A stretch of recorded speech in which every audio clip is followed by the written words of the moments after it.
Hi అండి, ఈరోజు నేను ప్రిపేర్ చేసే కర్రీ కాజు టమాటో కర్రీ. దానికోసం కావాల్సింది ముందుగా ప్యాన్ పెట్టుకొని కాజు తీసుకున్నాను, ఉల్లిపాయలు పచ్చిమిరపకాయలు కట్ చేసుకొని పక్కన పెట్టుకున్నాను.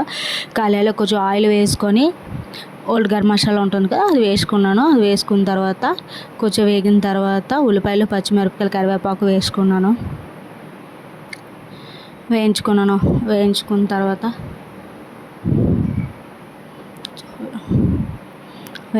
తర్వాత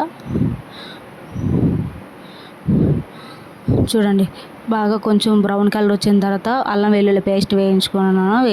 అల్లం వెల్లుల్లి పేస్ట్ వేగిన తర్వాత గరం మసాలా పేస్ట్ ఉంటుంది కదండి, గరం మసాలా పేస్ట్ వేసుకున్నాను. కొంచెం టేస్ట్ కోసం గరం మసాలా పేస్ట్ కొంచెం వేగిన తర్వాత టమాటా ముక్కలు 3 టమాటాలని చిన్న చిన్న ముక్కలుగా కట్ చేసుకొని, కొంచెం పెద్ద సైజు టమాటాలని వేసుకుంటాను.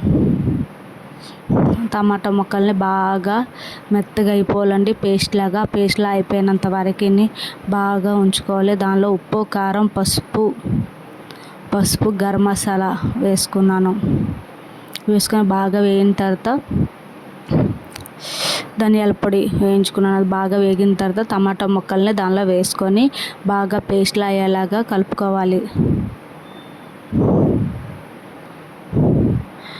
అలా కలుపుకున్న తర్వాత కొంచెం గ్రేవీలా అయ్యేటప్పటికి కాజు ఉంటుంది కదండి, కాజు వేసి కొంచెం వేగించాలి. ఒక 5 నిమిషాలు వేయించిన తర్వాత కొంచెం వాటర్ వేసుకోవాలి.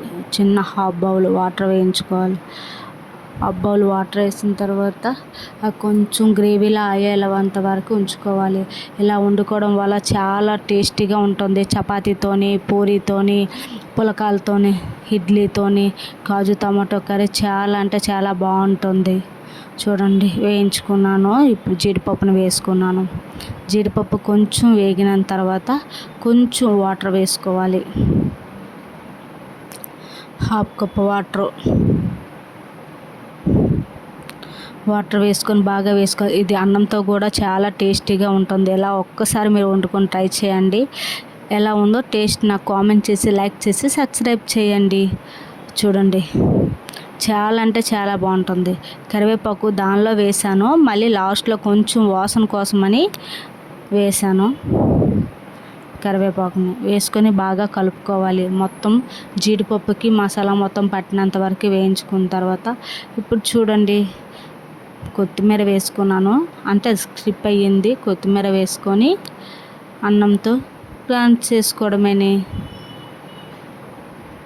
చూడండి, చాలా అంటే చాలా బాగుంటుంది కాజు టమాటో కర్రీ.